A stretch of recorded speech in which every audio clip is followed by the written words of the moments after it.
All right, here we are. This is episode 3 of the platform. This week we're talking to Brodie Seger. Nick, you spoke with Brodie about a month ago. How did that conversation go? It was good. It was fun.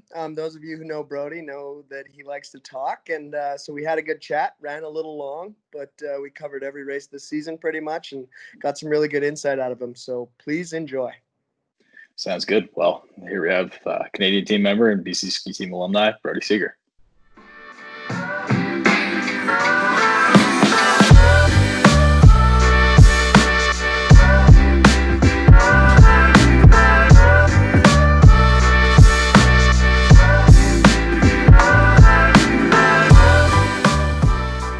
Okay. Sick. Ready? I'm ready. All right. How are you? I'm ready. I'm born. How are things? I'm doing pretty well. I can't really complain. What's new? Not too much. Been riding my bike a lot lately, which has been very enjoyable. And just training at home, making the most of what we got here. Yeah, that's good. I will start, I guess, at the beginning of your season, and you got off to a pretty sweet, spectacular start in Lake Louise. Do you want to talk about that? Sure. Do you want me to talk about that? Sure. I'd love to hear your perspective. Yeah, I was really excited about the way things started this season.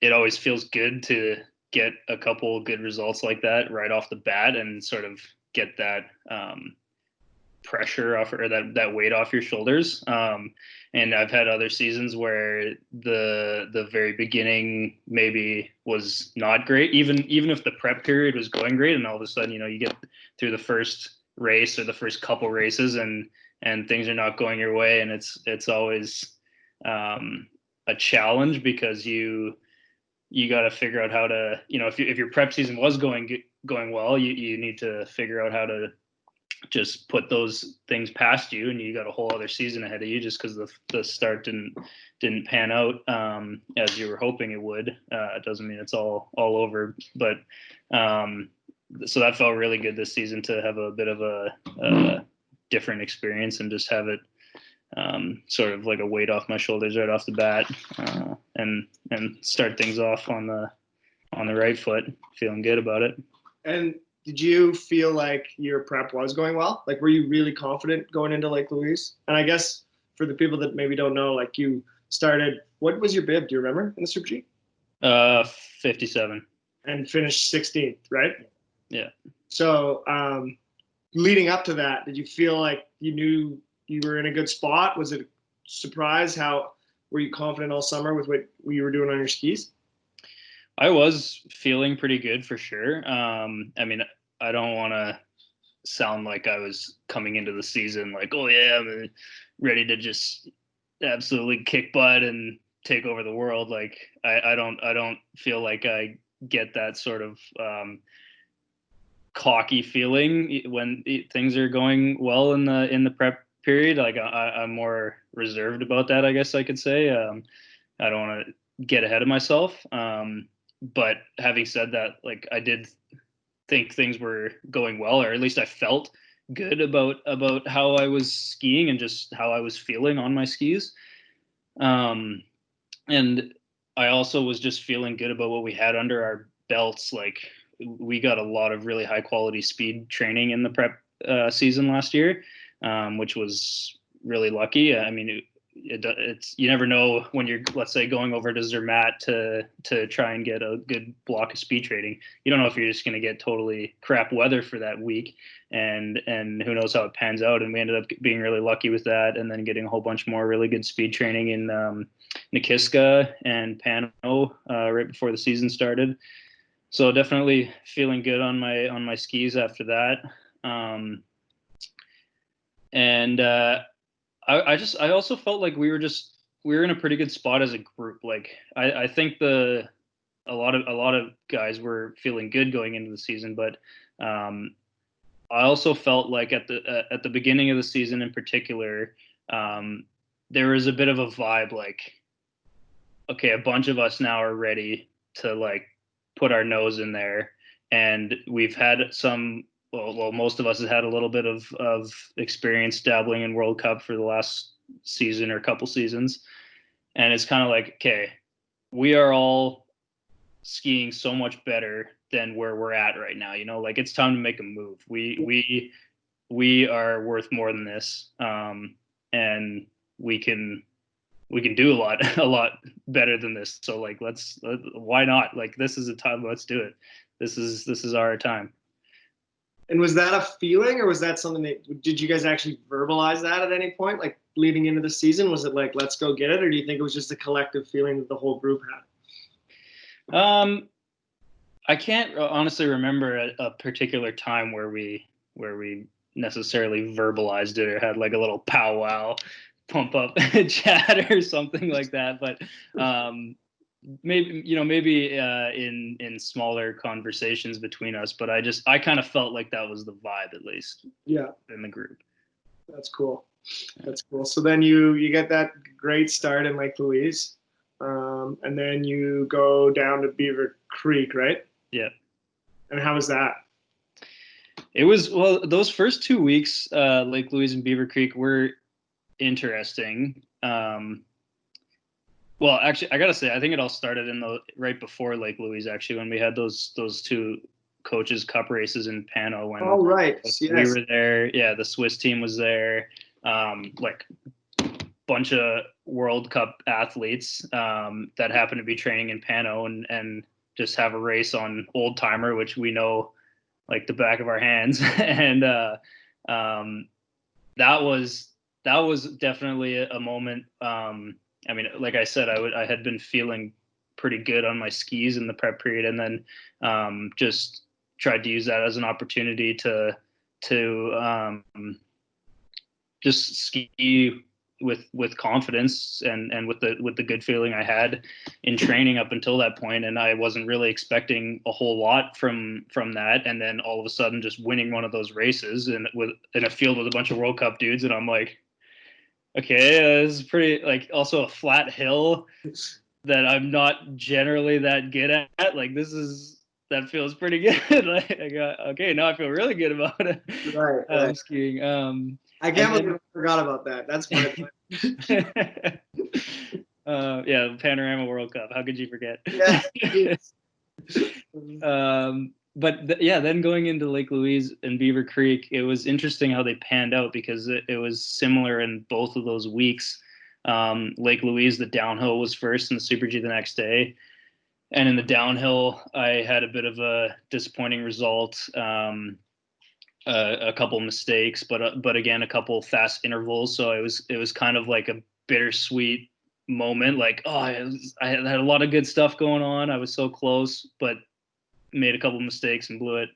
But I got another chance tomorrow, and that it ended up obviously panning out, having a really good result in the Super G, which was great because I at least had something really positive and exciting to walk away with from that weekend. It wasn't just two sort of rough days. But then a similar experience in Beaver Creek. We had the Super G first, and again, same thing. Like, had a lot of great splits. I was like top 10 in the I think over the first two splits, and then kind of blew it in the middle section, and then was pretty fast on the bottom again. So another like bittersweet, I was so close moment. And then I get another chance in the downhill tomorrow, and that worked out really well. Another great result. And then I think that was a really important thing in those first 2 weeks. The fact that I was skiing fast, at least, and making mistakes, as opposed to just like coming down a little bit reserved and feeling like I left something out on the hill. That was a really important thing, to be like, okay, the pieces were there. Mistakes happen. That's okay. Like, I get another shot tomorrow, instead of having that just demoralizing feeling of like, I blew it. I didn't even go for it. Yeah. That's sweet. And then, so Then you come back to Lake Louise for the NORAMs, and then your next World Cup is your next World Cup Bournemouth because next one, well, yeah, but only because everything in Val Gardena right turned into an absolute mess. But and then was that your first time in Bournemouth? Yeah, it was first time Val Gardena and Boreal. Okay. And did you get a training? Did you guys get a training run in Val Gardena? We did. Come on, you haven't read my story? Oh, I do this just from the. I just come from the top here. That's why I forgot your win at the beginning of the season. Professionally, but then it would ruin the appeal. It was a bit of a gong show of a week just because the forecast was nasty, and it wasn't looking like it was going to get any better as we got closer to the weekend. So there was a push to get the training runs off, even though it was not exactly anywhere close to ideal conditions. But first time seeing a fully salted downhill track, that was something. That was kind of funny, actually, like inspecting a new course. So trying to get a feel for all the oh my god, so much terrain on that course in Val Gardena. It's a lot to remember for sure, your first time going down there.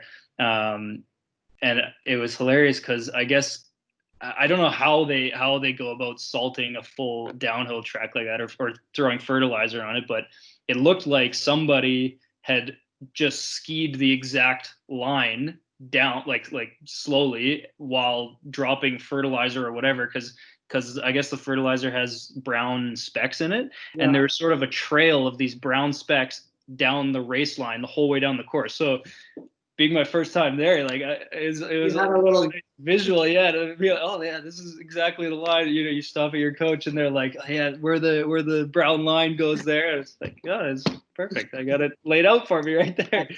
But we ended up getting a training run, which I'm really happy about. I got to at least run that downhill once, not from the very top, but still, and it's so much fun. And it was weird because it was like wet, mushy snow and salted, but still an absolute blast.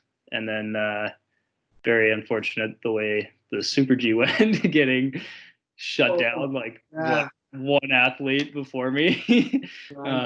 So it felt like so much happened that week. Was that like 2 p.m, or? I think that was like 3:30. Yeah. Because I remember it was a cloudy, dark day already. That's why we had the holds. It was fog rolling in and out. Then when I was at the start and standing right next to the timing board when they shut it down, and I just look over and see it's like 3:25 or something like that. I'm going, oh, this is a bad sign. and just like you look around and it was that time of day where it feels like it just clicks and all of a sudden the lights start dimming like so quickly. And I'm looking around like, okay, it's not actually just cloudy now. It's like getting dark. The sun is gone. The sun is going down. So that was a weird next week and new experience in my World Cup season, because it felt like so much happened that week, yet also absolutely nothing happened for me really. It didn't race at all. And then you did Christmas over there, right? I did Christmas and my birthday over there. That was new as well. That was pretty cool though. Different. And then was Bournemouth, was that a wild experience? How would you describe that whole? Bournemouth was sick, man. Bournemouth is wild, and I mean, I've heard people talk about it before, and I had a bit of a notion that it could be a good track for me beforehand, just because people always talked about how it's more technical. It's icy and dark most of the way and bumpy, and I generally don't have an issue with I like ice, and the dark doesn't bother me too much. It's no secret that I'm not the best glider, so I was like, okay, this is being better for me, I guess.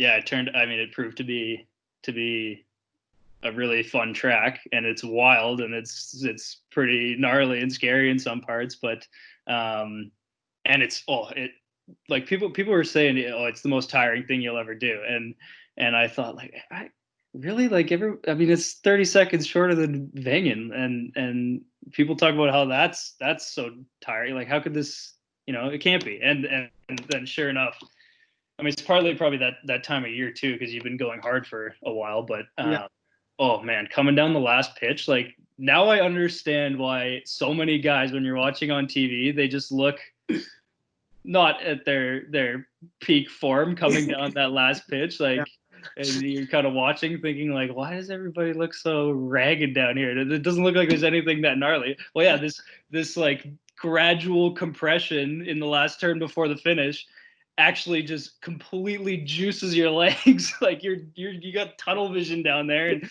that's why nobody's tucking through there, because you gotta straight leg it so you don't just stump out and look like an idiot. That was cool. It was the real deal, that's for sure. That's sweet. And then you came home and got a little break, or did you? Yeah. I got 3 days. That's all you need. Yeah, that's all you need. That was in Canada, though. Yeah, I came home for 3 days over New Year's, and then shipped off right away again to the east for those NORAMs in Burke and Stowe. And you got your first NORAM win. Got my first NORAM win, so mission accomplished there. Nice work. And then very good. Over to Venga. When I saw the time, like, when we were all waiting at the timing board, and they finally wrote down the time, and we all realized, because it was like 700 spread on the podium or something like that. So it took us all a second to realize, okay, who actually won. And then I got so fired up and, like, yelled, and I had a bunch of people look at me like, why is this jerk so fired up? And I was like, that's the first time I ever won a NORAM. Like, I've been trying to do this for I don't know how long. For like 6 years. Yeah. So many people like, really? You've never won a NORAM? I'm like, no. That's awesome. It's my moment. It's funny. I was surprised that it was your first too, but then I went back and it was. Your memory is clearly not very good, huh? Okay, and then speaking of my memory, then you went to Venga. And I went to Venga. And then you put your face through in it. Yeah, I got my first A-net kiss in Venga. Okay. Look at me. Well, is it? Yeah, I mean, like I said before we started recording, you're very handsome. So, yeah, so then you take Venga off, right, after that crash? Yeah, well, that was in the combined on the Friday. So yeah, I was supposed to race Saturday as well. Ended up taking that day off. I wasn't in that rough shape. Like, my face, little rash, whatever, was fine. I had a bit of whiplash in my neck. But mind you, you're going into Kitzbühel week 2. You want to make sure you're in good shape. And we only had so many spots that Sam was not going to be able to race the downhill. And this is kind of one of those things, like, what's the sense in me pushing when I'm not feeling 100% and doing the downhill when Sam can do it? Like, that's just, yeah, he's a better shot, Yeah. Sure. So that was a new experience there, actually, and that was a good learning experience too, because if you talk about Bournemouth and Venga, like, both probably the two most physically demanding courses on the circuit, and Bournemouth, I feel like I handled that, like, going into it first time, I handled it really well, just because I guess because it's there's a lot going on, and it's pretty gnarly. I felt like I was just focused on the skiing and what I had to do, and really putting my nose into it, because you don't really have another option there. You can't back off. And then Venga's kind of different, because it's super long and demanding as well, but in a totally different way, I would say. You got long straightaways where you're sitting in your tuck, and then you got to focus again for some big turns, like long drawn out turns, and a lot of weird timing stuff, like the Kernan S, and I felt like I didn't have as good of an approach there. Like I was maybe a little bit too caught up on all that tactical stuff with the course and where I wanted to be on the right line in these, massive turns where you could be all over the place. Yeah. Instead of just like focusing on the skiing and letting that stuff kind of take care of itself. So that was a good learning experience on the one hand, like two courses that I was seeing for the first time, basically, and one where I focused on the right things and it worked out pretty well, and then Venga maybe not quite having the right focus, and definitely did not go quite as well. But that's not why I crashed. That was just I don't know, just a mistake. Yeah. Will happen. And then Kitzbühel weekend. Kitzbühel weekend was it was up and down. I was definitely starting to feel pretty worn down by that point, not gonna lie. Like, I hadn't had a lot of time off since the beginning of the season, and I mean, I had a lot of people actually ask me if I felt like that crash I don't know, like, wore me down a little bit or something like that. I don't think that had anything to do with it, honestly. I think it just happened that I was starting to sort of feel the fatigue settle in a little bit more at that point of the season. But I felt like I was still skiing pretty well in kits, and I was lucky that my body was feeling pretty good after Venga. It was recovering. My neck was recovering fast. And then the Super G, we had the Super G before the downhill. I can't remember if we were delayed that day or what. Super G day? Oh, Super G, yeah, Super G. I am getting into the gate, like I'm a couple racers out, and I can't remember who. Somebody puts it in the fence, and I can hear all the people that are standing over by the TV. Ooh, and start right away. Oh yeah, we got to fix the fences. Okay, great. I click out of my skis, and it was Stian Saugestad in front of me. He was gonna go next. I'm pretty sure. Or he was maybe the first one. I can't remember. He was one of those guys. So we click out of our skis, wait around a little bit, stay warm, kind of trying to keep the mood light. And they get everything fixed up. We get all buckled in, ready to go back in the zone. Stian goes in front of me, and like 10 seconds, it felt like 10 seconds after he's out of the gate. Oh, start again, pull me back. Yeah, it's gonna be like 5-10 minutes. Got to fix the fences. I'm like, what the hell's going on down there? Like, of course this is happening now. And it was getting darker on course. Like that's one place where when you have a later bib, it for sure just gets really dark, the way the sun moves there. And I mean, I knew it was rough, but I didn't know where anybody was having these issues and putting it in the fence. But I was definitely feeling the nerves get to me a little bit, just being held a couple times. It's pretty hard to not have that bother you a little bit.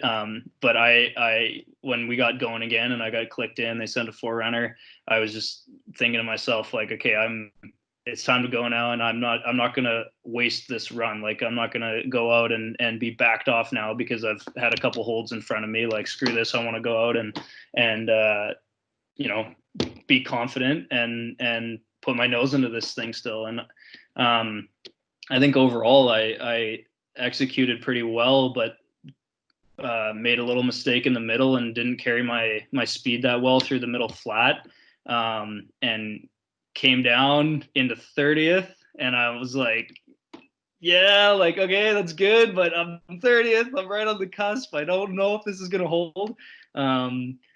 So that was like a bittersweet moment on the edge. And then sure enough, like two guys after me, Roman Bauman comes down, and he was the last one to put it into the top 30 and just bumps me out. So again, it was like, oh, so close, and nobody, like, so many guys were having trouble making that move into the points. So it was a tough day for that in general, but I was like, oh, so close, come on. But I think that fired me up a little bit for the next day. And because you need to be fired up for Kitzbühel downhill day. That's get out of bed or what? Yeah, well, yeah, it's pretty boring otherwise. Energy's real low. Yeah. Yeah, that was another one that, so bittersweet, because I think I actually skied that course really well. I was really happy about everything. Just one kind of crucial mistake coming out of the Stahlhang and just about lost it right there and had to save myself before the fence, which is also when you hit that pancake flat road for like 20 seconds afterwards. Yeah. So that killed me. And that was one of those moments where, like, it just, like, you probably just killed your race because you're going on to a dead flat, but at the same time you're only like 30 seconds into the course and you're like, I got so much left, I need to keep attacking. And on one hand I was happy because I felt like the rest of it was really good, but it was starting to bug me a little bit then, that I kept having like one mistake like that would kind of wreck things. At least salvaged a few points though, and big day for Cambo finishing just ahead of me too. So we were all pretty fired up on that. Yeah, no, that was good. That was good. You remember that one, huh? Yeah. And then so Garmisch, Saalbach, Wittfeld. Is that how the season ends? And Hinterstoder. Oh, Hinterstoder. Yeah. And what GS do you do? Oh, Garmisch. I did Garmisch. Yeah. Weird couple races there. Like Garmisch, Saalbach was not actually. Well, yeah, Garmisch, Saalbach, and Hinterstoder. We had kind of all over the place weather. Yeah. Those places, and I didn't want to say garbage, but to avoid sounding pessimistic, but it was pretty garbage. Not gonna lie. Like Garmisch was also pretty much fully salted, and it had been raining on us. It snowed a ton like the day we showed up actually, and then it rained a little bit most of the days that we were there. Tough conditions in on that hill. I would say just it's more on the flat side, I guess, and and the top and when it's a little bit mushy, like that just makes things harder in that sort of moderate terrain, I'd say. But then we also went around the left side, the women's run. That was the first time going down that way, and that part actually is super in your face. That part feels like it comes at you so fast. And I was really fired up to get my first GS start there too. But that day, it was raining that day too. Actually, it was just starting to sprinkle as I was like getting into the gate, and it was salted and big dish ruts and pretty gnarly. And I remember just pushing out of the gate and like 10 gates into the course feeling like, oh my God, my legs are smoked. And that was, I think, just a rough day, because I really wanted that GS start too. Like I had felt like I was skiing well in GS all season, and I was really hoping to get to start a GS sometime. And I was feeling pretty damn tired, but at the same time, I really wanted that start, and decided to go for it instead of taking a day off, and then just ended up feeling like totally gassed and kind of thinking maybe I should have just taken that day off. And, but we should go live and learn. Yeah, exactly. And then you're in the points in it was Hinterstoder? Was that the weird? Saalbach Super G. Got a few more points. Another weird day because it was snowing in the morning and kind of turned to rain and was super windy too. We had a long hold in the just hanging out in the athlete hospitality. Actually, I think most of us thought that race was not going to happen for sure.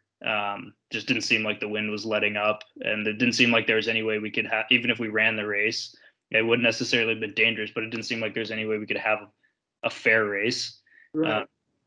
And then it seemed like it did kind of calm down. But then it was kind of a dark, snowy, rainy almost day. Weird kind of wet snow, lowered start. Got kind of gnarly, but yeah, worked out. I think that was honestly not my best skiing at all, but a lot of guys were having trouble with that course and a lot of DNFs that day. So I got a little bit lucky that way for sure, that I just skied well enough to get in the points. But hey, you got luck sometimes, right? Yeah, you gotta take what you can get. It's just one of those weird days where you don't you got something good out of it, but you don't necessarily walk away feeling like proud of what you did. But still, I mean, yeah, take advantage, right? Like especially Super G, where people are going to make mistakes. Oh yeah. Right, and then I guess the season ends pretty abruptly after that. Yeah, another difficult, rough Super G in really warm conditions in Hinterstoder, and then Kwitville was actually awesome conditions for all the downhill days. Like that was so fun, those first few days there, going back to all of a sudden it feels like winter's come back and we actually have winter snow and it's freezing overnight and it's really hard and grippy. That was kind of refreshing actually. That was great for those first few days. And then Super G was right, going back in time a couple of weeks again. Wake up, it's wet, it's fog in and out, almost raining. Actually, it was raining on us in inspection. I remember down at the bottom of the course just getting absolutely soaked. So that was short-lived. That turned out to be the end of the season, right? Turned out to be the end of it. Well, that was a pretty solid recap you gave there. Yeah, it's hard to. You just get me talking, That was great. We might have to make this like a 2-part episode. Now Riley's going to be really upset because we basically doubled the time. Yeah, well, you know my mom. You know where I got the yeah. Exactly. Well, that was really great. I appreciate you taking the time. I appreciate you asking me good questions and remembering everything. Sweet. Okay. Well, take care, and I'll see you soon. Hopefully. Sounds good. Nice chatting with you, Coop. Bye, Cooper.